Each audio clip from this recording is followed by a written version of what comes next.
નમસ્તે દર્શક મિત્રો, આયોજક પીસી બ્લોગ સૌનું હાર્દિક સ્વાગત છે। હું છું અમૃતે જાની મકવાના। સૌ કરતા પહેલા એક નજર સદમ કે સમાચાર પર। ભરૂચના ભાડભૂત ખાતે માછીમારોએ દેવસુતી એકાદશીએ સિઝનનો પ્રારંભ કર્યો। નર્મદા મૈયાને દૂધાભિષેક, ચુંદડી અર્પણ સહિતના ધાર્મિક કાર્યક્રમો યોજાયા। આજથી માછીમારીનો પ્રારંભ થયો। અંકલેશ્વરના કાસિયા અને માંડવા ગામમાં છેલ્લા 30 વર્ષથી ધોવાણ થઈ રહ્યું છે માટીનું। ખેડૂતોની મહામૂલી જમીન તણાઈ રહી હોવાના આક્ષેપ સાથે ખેડૂતો મેદાનમાં। ભાવનગરમાં ગેરકાયદેસર મદ્રેસાના કેસનો રેલો ભરૂચ સુધી લંબાયો। જંબુસરમાં મદ્રેસામાં ભાવનગરની એસઓજી પોલીસે આરોપીને સાથે રાખીને ચેકિંગ કર્યું।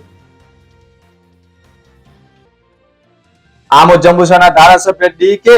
સ્વામીની પહેલથી 4 કરોડના બ્રિજનું કામ આશીર્વાદરૂપ બન્યું। ભરૂચમાં નીટ પેપર લીક મુદ્દે આમ આદમી પાર્ટી અને સીજેપીના કાર્યકરોએ વિરોધ નોંધાવ્યો હતો। સ્ટેશન વિસ્તારમાં ખાસ કરીને વિરોધ શરૂ થતા પહેલા જ પોલીસે કાર્યકરોની અટક લીધી હતી। વિરોધ દરમિયાન કાર્યકરોએ માંગ કરી હતી કે દિલ્હીમાં નીટ મુદ્દે વિરોધ કરી રહેલા વિદ્યાર્થીઓ પર લાઠીચાર્જ ન થવો જોઈએ, સાથે જ પેપર લીક પ્રકરણની નિષ્પક્ષ અને કડક તપાસ કરવાની જવાબદારો સામે કાયદેસરની કાર્યવાહી કરવામાં આવે તેમજ કેન્દ્રીય શિક્ષણ મંત્રી ધર્મેન્દ્ર પ્રધાને નૈતિક જવાબદારી સ્વીકારીને રાજીનામું આપવું જોઈએ તે મુદ્દે ભારે આંદોલન કર્યું હતું। મારું નામ અદનાન મલિક છે। હું એમકોમ ફર્સ્ટ યરનો સ્ટુડન્ટ છું। આજે ભરૂચ રેલવે સ્ટેશન પાસે બાબા સાહેબ આંબેડકરની પ્રતિમાની નીચે પાસે સીજેપીના કાર્યકર્તા મતલબ સીજેપીના આગેવાનો દ્વારા આજે પ્રોટેસ્ટનું આયોજન કરવામાં આવ્યું હતું। જે પ્રોટેસ્ટ સફળતાપૂર્વક થયો નથી। પોલીસ દ્વારા અમને તરત જ ડિટેન કરી લેવામાં આવ્યા છે। એક સ્ટુડન્ટ તરીકે મારી એક જ માંગ છે કે ધર્મેન્દ્ર પ્રધાન જે એજ્યુકેશન મિનિસ્ટર છે એ આ સિસ્ટમને સારી રીતે ચલાવી શકતા નથી, તો એના માટે એમને રિઝાઇન આપવાની જરૂર છે। અને જે બી પાર્ટી હમણાં સત્તામાં છે એમને અપીલ છે કે સારાથી સારી એજ્યુકેશન પોલિસીને સુધારવામાં આવે અને સારા એજ્યુકેશન મિનિસ્ટરને ત્યાં સીટ પર બેસાડવામાં આવે। ને મારી એક જ અપીલ છે કે દિલ્હીમાં જે પ્રોટેસ્ટ ઉપર લાઠીચાર્જ કરવામાં આવ્યો છે તે ન થવો જોઈએ। દિલ્હી પોલીસને જે લાઠીચાર્જ થયો છે તે આવીને માફીનામું આપે, કાં તો પછી સ્ટુડન્ટોની જે વાત છે એને સાંભળે ને એજ્યુકેશન મિનિસ્ટર જે ધર્મેન્દ્ર પ્રધાન છે એમનું રિઝાઇન થાય, જલ્દીથી જલ્દી એનું રિઝાઇન આપી દે। વાગરા તાલુકાના સંભેટી ગામમાં આવેલા તળાવમાં અસંખ્ય માછલીઓના અચાનક મોત થતા સમગ્ર વિસ્તારમાં ચકચાર મચી ગઈ છે। તળાવના કિનારે મોટી સંખ્યામાં મૃતક માછલીઓના ઢગલાઓ જોવા મળ્યા હતા। ગામ લોકોએ આક્ષેપ કર્યો છે કે સંભેટી ગામની આસપાસ અનેક ઉદ્યોગો એકમો આવેલા છે। વરસાદી વાતાવરણનો લાભ લઈ કોઈ કંપની દ્વારા કથિત રીતે કેમિકલયુક્ત ગંદુ પાણી છોડવામાં આવ્યું હોવાનું ગામ લોકોએ આક્ષેપ કરી રહ્યા છે। તેમણે આક્ષેપ કર્યો છે કે કેમિકલયુક્ત પાણી વરસાદી પ્રવાહ સાથે તળાવમાં ભળી જતા પાણી પ્રદૂષિત થયું હોવાની આશંકા છે, જેના કારણે મોટી સંખ્યામાં માછલાઓના મોત થયા છે। આવા ઉદ્યોગકારો સામે કડક પગલાં ભરવાની માંગ ઉઠી છે। જીપીસીબીએ આ બાબતે પણ કાર્યવાહી શરૂ કરી છે। પટિયાલ સંભેટી ગામમાં રહું છું, ત્યાં બધા મારી સાથે જે સંભેટીના ગામના જ છે બધા વતની, અને જ્યાં બાજુમાં અમારી કેમિકલ કંપની આવેલી છે જે પોલ્યુશન કંપની એકદમ છે, જે કેમિકલ તળાવમાં છોડે છે ગટર લાઈને, અને પૂરી તળાવની અંદર પૂરી મચ્છી મરી ગઈ છે। બધા પશુઓને પણ નુકસાન કરે એવી પોલ્યુશન થઈ ગયેલું છે। જો અમારે આ તળાવ ખાલી કરાવવું પડશે, અને નહીં તળાવ ખાલી કરે તો એના પર અમે ધરણા પર બેસવા તૈયાર છીએ, અને અમારે તાત્કાલિક આ તળાવ ખાલી કરવું જોઈએ। અને બહુ જ નુકસાન થઈ રહેલું છે આ ગામને, તો આના માટે અમે પહેલાં ઉપરથી નમ્ર વિનંતી કરીએ છીએ કે જે આ ગામને નુકસાન ના થાય અને પોલ્યુશન સાફ કરી બતાવે। આમોદ તાલુકામાં છેલ્લા 2-3 દિવસથી સતત વરસી રહેલા વરસાદ અને ઉપરવાસમાંથી આવેલા ઢાઢર નદીના પાણીના પ્રવાહ વચ્ચે વર્ષોથી સર્જાતી એક મોટી સમસ્યાઓના આ વખતે અંત આવ્યો હોવાનું જાણવા મળ્યું છે। પુરસા, કાકરિયા અને માનસંગપુરા ગામોને આમોદ સાથે શહેર જોડાયું હોય અને માર્ગ દર ચોમાસે ઢાઢર નદીના પાણી ભરાઈ જતા બંધ થઈ જતો હતો, જેના કારણે ત્રણેય ગામોના લોકો શહેર સાથેનો સંપર્ક તૂટી જતો હતો। દૈનિક અવરજવર તેમજ જીવન જરૂરી વસ્તુઓની ખરીદીમાં ભારે મુશ્કેલીનો સામનો કરવો પડતો હતો।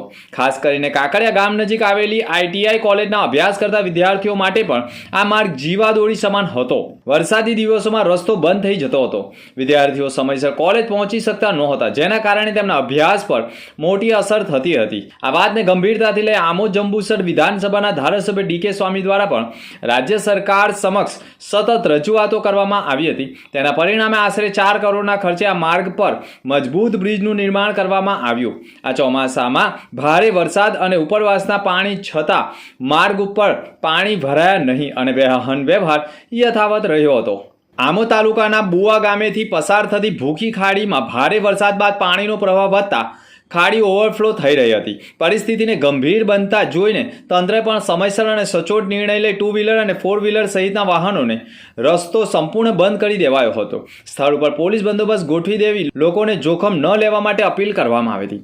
ભારે વરસાદને કારણે ભૂખી ખાડીનું પાણી ગામની ભાગોળ સુધી પહોંચી ગયું હતું, જેના કારણે ગ્રામજનોએ દૈનિક અવરજવર કરવામાં ભારે મુશ્કેલીનો સામનો કરવો પડી રહ્યો છે.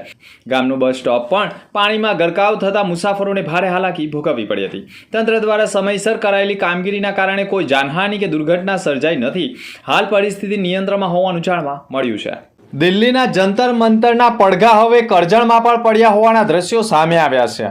દિલ્હી જંતર મંતર ઉપર આંદોલનકારીઓ સામે થયેલા અત્યાચારના વિરોધમાં કોંગ્રેસ અને મૂળ નિવાસી એકતા મંચ મેદાનમાં ઉતર્યું છે.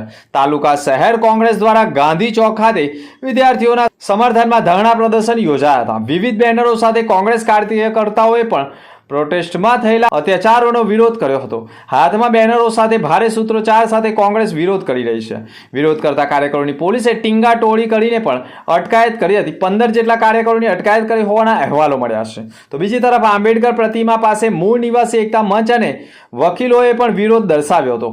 એકતા મંચના કાર્યકરો અને વકીલોએ કાળી પટ્ટી ધારણ કરી ધરણા પ્રદર્શન કર્યા હતા. દિલ્હીમાં વિદ્યાર્થીઓ પર થયેલા અત્યાચારના વિરોધમાં શિક્ષણ મંત્રી ધર્મેન્દ્ર પ્રધાનના રાજીનામાની માંગ સાથે ઉગ્ર આંદોલનો થઈ રહ્યા છે. ભરૂચ જિલ્લાના ભાડભૂત ખાતે સરકારની મહત્વ યોજના ભાડભૂત બેરેજ યોજના નિર્માણ પામી રહી છે અને 90% કામ પૂર્ણ થયું છે અને સંપૂર્ણ બેરેજ યોજના બાદ સિઝનમાં આવતી હિલ્સા માછલી નહિવત થશે તેવી ચિંતા માછીમારોને સતાવી રહી હોય તેમ હાલ ચોમાસાની માછીમારીની સિઝન શરૂ થતાં જ આખા વિશ્વમાં માત્ર ભરૂચમાં જ ભાડભૂત ખાતે હિલ્સા માછલીનું ઉત્પાદન થાય અને આ માછલી દરિયાના ખારા અને નદીના મીઠા પાણીમાં વધુ ઉત્પાદન થતું હોય, જેથી 4 મહિનાની ચોમાસાની સિઝનમાં માછીમારો આખા વર્ષની રોજગારી મેળવવા માટે જોતરાઈ જતા હોય છે. દેવસુતી એકાદશીના શુભ મુહૂર્તને ભરૂચ જિલ્લા કલેક્ટરે પણ સૂચન ન મળે ત્યાં સુધી માછીમારી ન કરે તેવા આદેશ આપતા આજે રોજગારી મેળવવા માટેનું શુભ મુહૂર્તમાં સવારથી જ ભાડભૂતથી નિકોળા સુધી નર્મદા નદીમાં માછીમારી કરતા માછીમારોએ ભક્તિભાવ સાથે ભજન મંડળી લઈ નર્મદા મૈયાને દૂધ અભિષેક કરી નવી રોજગારીની સારી આવક થાય તેવી પ્રાર્થનાઓ સાથે નર્મદા મૈયાની વિશેષ પૂજા અર્ચના કરવામાં આવી હતી. જોકે નર્મદા અને દરિયાના સંગમ સ્થળ નજીક કાસવા મનાડ ગામ પાસે ભાડભૂત બેરેજ યોજના નિર્માણ પામી રહી છે, છતાં પણ હિલ્સા માછલીનું ઉત્પાદન સારું થઈ રહ્યું હોય અને માછીમારોને પણ સારી રોજગારી મળી રહેતી હોય અને સંપૂર્ણ ભાડભૂત બેરેજ યોજના પૂર્ણ થયા બાદ પણ માછીમારોને હિલ્સા માછલી બાબતે રોજગારી મળી રહે તેવી આશાઓ પણ માછીમારો વ્યક્ત કરી રહ્યા છે. જો કે ઘણા એવા પણ માછીમારો છે જે સિઝન પૂરતું જ કામ કરી રહ્યા છે. માછીમારી એ ઘણા લોકોનો વ્યવસાય નથી. રોજગારી મેળવવા માટે સિઝનમાં હિલ્સા માછલી સૌથી વધુ આવતી હોય છે અને તેની માંગ પણ વધુ હોય છે, જેના કારણે ભાડભૂતથી કોકરવાડા, વેજલપુર, ભરૂચ, દશાશ્વમેઘ ઘાટ, જાડેશ્વર, સુકલથી નિકોળ અને જનોર સુધી નદીમાં ઘણા લોકો થર્મોકોલની સીટ ઉપર મગરોના ભય વચ્ચે જોખમી રીતે માછીમારી કરીને પણ રોજગારી મેળવી રહ્યા હોવાના ચોંકાવનારા દ્રશ્યો પણ મળી રહ્યા છે. ત્યારે માછીમારીની સિઝનમાં હિલ્સા માછલીનું સૌથી વધુ ઉત્પાદન થતું હોય છે, જેના કારણે 500થી વધુ લોકો પણ થર્મોકોલની સીટ ઉપર બેસી જોખમી રીતે માછીમારી કરીને પણ પેટીઓ રડી રહ્યા છે. મારું નામ સુનિલ કુમાર રાજેશભાઈ માછી છે.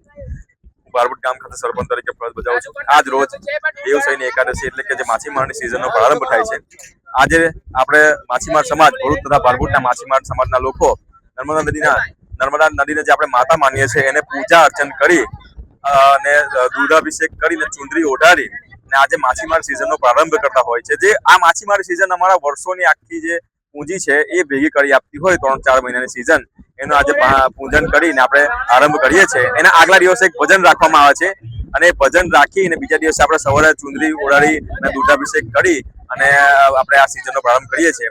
આશા રાખીએ છીએ કે આ વર્ષે પણ સિઝન સારી રહી, માછીમારોને એવો લાભ થાય, ઘણા લોકો બધા જે આ ધંધા સાથે સંકળાયેલા બધા લોકોનો લાભ થાય એવું નર્મદા માતાને પ્રાર્થના. ભાવનગર સિદ્ધસરના ગેરકાયદેસર ચલાવવામાં આવી રહેલા મદ્રેસા કેસમાં મૌલાના મોહમ્મદ શરીફની ધરપકડ કરી તેણે કેટલા ઉર્દુ અરેબિક પુસ્તકો અને 60 પાનાની ડાયરીઓ પણ તેની પાસેથી મળી આવતા ડાયરી અને પુસ્તકો ક્યારે લખ્યા અને કોણે લખાવ્યા તે દિશામાં તપાસ કરવા સાથે મૌલાના મોહમ્મદ શરીફના રિમાન્ડ 10 દિવસના મંજૂર થતા તેની પાસેથી મળેલા કાગળિયાઓ અને પુસ્તકો 2023માં ભરૂચ જિલ્લાના જંબુસર તાલુકાના દારુલ કુરાન મદ્રેસામાં હતો ત્યારે તેણે લખ્યા હોય તેવી કબૂલાતના પગલે ભાવનગરની એસઓજીની ટીમે મૌલાના શરીફના જંબુસર ખાતેના જે મદ્રેસામાં પુસ્તકો લખ્યા હતા ત્યાં તપાસનો ધમધમાટ શરૂ કરતા મદ્રેસામાં રહેતા લોકોમાં પણ ફફડાટ ફેલાયો હતો. જોકે ભાવનગર નકલી મદ્રેસા ચલાવનાર મૌલવીની ધરપકડ બાદ તેણે ઉર્દુમાં લખેલા કાગળિયાઓમાં શું દર્શાવ્યું છે તેમજ ગંભીર પ્રકારનું લખાણ હોવાના કારણે તેણી લખાણ કરવા માટે કોણે પ્રેરિત કર્યો તે સમગ્ર મામલે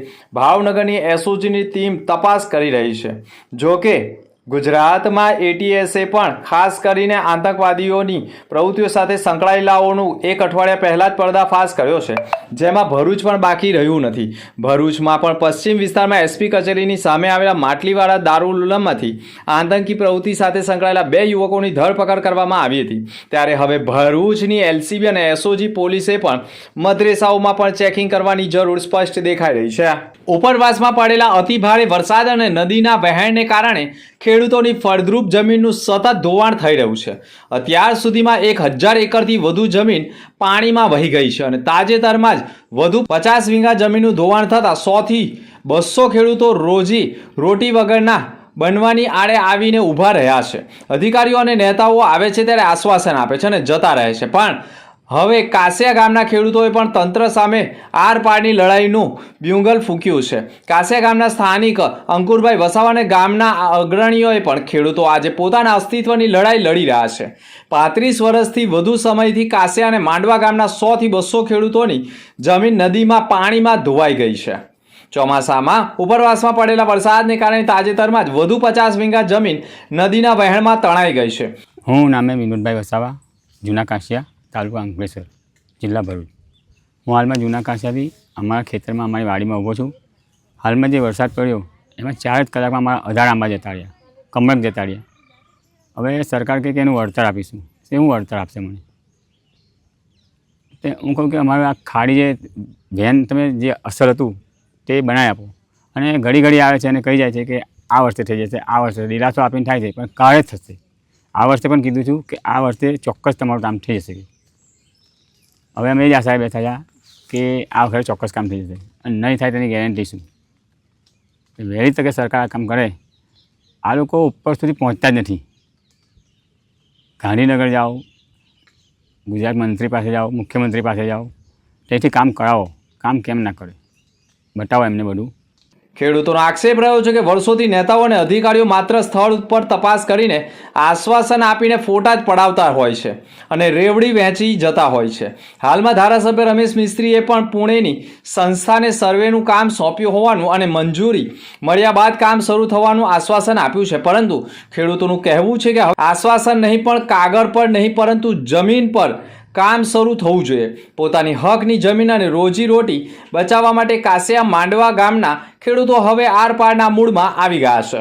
છેલ્લા થોડા દિવસોથી ગુજરાતના અનેક વિસ્તારોમાં અતિવૃષ્ટિના કારણે ભરૂચ જિલ્લામાં આમ તો સમયસરનો વરસાદ છે, ખેતીલાયક વરસાદ છે, છતાં પણ નદી કિનારાના કેટલાક વિસ્તારોમાં અને ખાસ કરીને અંકલેશ્વર તાલુકાના કાંસિયાથી લઈને માંડવા સુધીના અલગ અલગ ગામોમાં નદીના અનિયમિત વહેણના કારણે નર્મદા નદી ઉપર એક કરતાં વધારે બ્રિજીસ બનવાના કારણે છેલ્લા ઘણા વર્ષોથી આ બધા ગામોમાં ખેડૂતોની કિંમતી જમીન, ખેતીલાયક જમીનનું ધોવાણ થયેલું છે.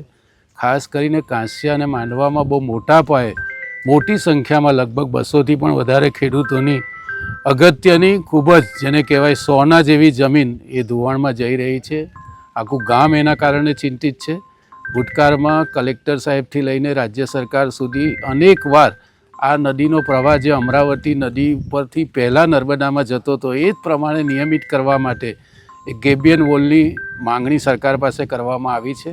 સરકારના સિંચાઈ વિભાગે અંકલેશ્વરના સિંચાઈ વિભાગ સાથે સંકલન કરીને અને સૈદ્ધાંતિક મંજૂરી પણ આપી છે. પૂનામાં ભારત સરકારની એક સંસ્થા છે, એની પાસે મંજૂરી અર્થે એને મોકલવામાં આવી છે. ખેડૂતો આજે મોટી સંખ્યામાં ભેગા થયા છે. અમારું અંકલેશ્વરનું આખું એસડીએમ, મામલતદાર સાહેબ, સિંચાઈના અધિકારીઓ, બધા વહીવટી તંત્રના અધિકારીઓ પણ સ્થળ પર આજે રજાનો દિવસ છે છતાં પણ હાજર છે. મોટી સંખ્યામાં ખેડૂતોના ચહેરા ઉપર આપણે બધા લોકો ચિંતા જોઈ શકીએ છીએ. આપણે પ્રયત્ન કરીએ કે ઝડપથી આ પ્રોજેક્ટ મંજૂર થાય અને ગેબિયન વોલ બનવાથી નદીનો પ્રવાહ આ તરફથી જે નદી કિંમતી જમીનનું ધોવાણ થાય છે એને આપણે અટકાવીએ. વર્તમાન સમયમાં છેલ્લા 5-6 દિવસથી મોટા પાયે જે જમીનનું ધોવાણ થયું છે, ખેડૂતોને નુકસાન થયું છે, એના માટે પણ મામલતદારશ્રી અને પ્રાંત સાહેબ સાથે ચર્ચા થઈ છે. એનું સર્વેની કામગીરી હાથ ધરવામાં આવી છે. ઝડપથી ખેડૂતની વારે કેવી રીતે સરકાર પહોંચી શકે અને મદદરૂપ થઈ શકાય એ દિશામાં પણ અમારા પ્રયત્નો રહેશે. આ મુખ્ય સમાચાર પર ફરી એક નજર.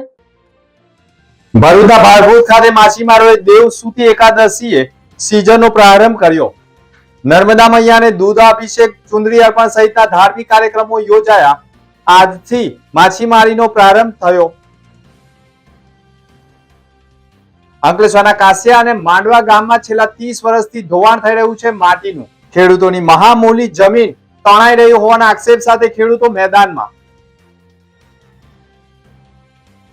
ભાવનગરમાં ગેરકાયદેસર મદ્રેસાના કેસનો રેલો ભરૂચ સુધી લંબાયો. જંબુસરમાં મદ્રેસામાં ભાવનગરની એસઓજી પોલીસે આરોપીને સાથે રાખીને ચેકિંગ કર્યું. આમોદ જંબુસરના ધારાસભ્ય ડી.કે. સ્વામીની પહેલથી 4 કરોડના બ્રિજનું કામ આશીર્વાદરૂપ બન્યું. તો આ હતા સમાચાર. નવા સમાચાર સાથે ફરી મળીશું. નમસ્કાર.